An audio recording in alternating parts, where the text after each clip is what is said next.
Indonesia, bangsa terbesar keempat di dunia. Setelah merdeka sejak 65 tahun yang lalu, ternyata hari ini masih bergelimang dengan kemiskinan. Kemiskinan yang tidak lagi menimpa kehidupan masyarakat kalangan bawah, namun juga merangsek ke seluruh aspek kehidupan dan institusi penyelenggara negara.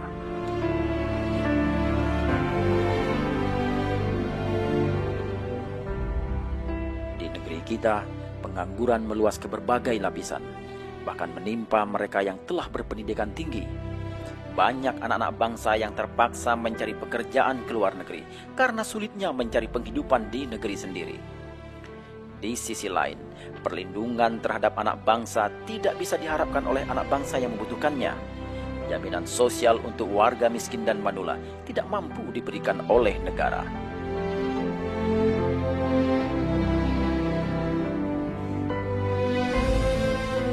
Bangunan ekonomi jauh tertinggal dibandingkan bangsa-bangsa lain di dunia.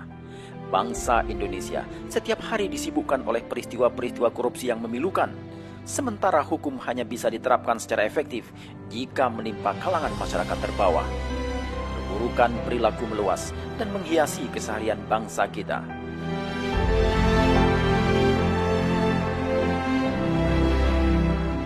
Di satu sisi, sumber daya alam yang sangat berlimpah milik bangsa Indonesia telah dikuasai oleh asing. Aset strategis satu persatu jatuh ke tangan asing. Bahkan tanpa disadari, kehidupan bangsa Indonesia telah dikuasai oleh bangsa lain dengan produk-produk asing yang mendominasi pasar di Indonesia secara tidak terkendali.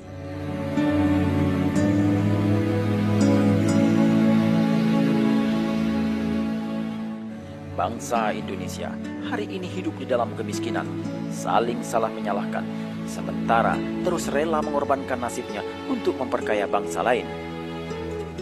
Hari ini kita menghadapi kenyataan bahwa 80% pasar tekstil telah dikuasai oleh asing, pasar farmasi 80%-nya asing, dan 92% industri teknologi yang hampir seluruhnya dikuasai oleh asing. Telah menunjukkan bahwa kita tidak berbuat sesuatu yang semestinya untuk negeri kita sendiri. Lihatlah berbagai produk yang kita gunakan sehari-hari, yang ada di kamar mandi, di dapur, di ruang tamu, di jalan-jalan, bahkan mainan anak-anak kita, pakaian, buah-buahan, makanan pokok.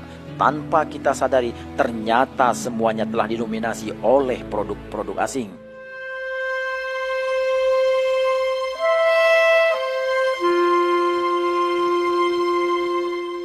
Anak-anak bangsa semakin sulit berusaha di negeri sendiri. Menjual menjadi sesuatu yang sulit dilakukan oleh bangsa sendiri di negeri sendiri karena kuatnya dominasi pemain asing. Para pengusaha berguguran setiap hari. Tak cukup sampai di situ, diterapkannya pasar bebas untuk produk Cina, Jepang, Australia, dan negara lain di mana Indonesia membebaskan bea masuk produk asing ke Indonesia. Di tengah lemahnya sektor swasta milik bangsa Indonesia telah membuat industri hingga home industri di negeri kita berjatuhan setiap hari. Indonesia harus kita bela. Produk Indonesia harus kita bela kalau bangsa Indonesia mau keluar dari keterpurukannya. Mulai hari ini, kita harus bangkit, mengambil hak kita untuk berjaya di negeri sendiri, mengambil hak kita untuk menjadi bangsa besar. Gerakan yang dicetuskan pertama kali pada tanggal 27 Februari 2011 dan terus bergulung bagaikan gumpalan bola salju semakin menggelora di berbagai kota di seluruh Indonesia. Mulai dari ujung barat Sumatera, di Medan, Pekanbaru, Bandung, Jakarta, Pekalongan, Semarang, Yogyakarta, Solo, Bojonegoro, Malang, Pasuruan, Surabaya, dan di seluruh pelosok Indonesia.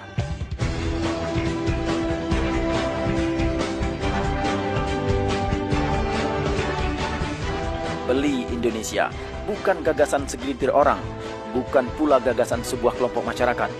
Beli Indonesia adalah sebuah nation anxiety, sebuah keresahan bangsa Indonesia yang telah lelah melihat keadaan bangsanya. Beli Indonesia adalah keresahan semua komponen bangsa, keresahan para pengusaha, para alim ulama, birokrat, mahasiswa, dan masyarakat Indonesia seluruhnya. Beli Indonesia adalah perjalanan menemukan jati diri bangsa Indonesia, membangkitkan keyakinan bahwa bangsa Indonesia adalah bangsa besar dan menumbuhkan pembelaan terhadap martabat bangsa, serta pembelaan terhadap kejayaan ekonomi Indonesia.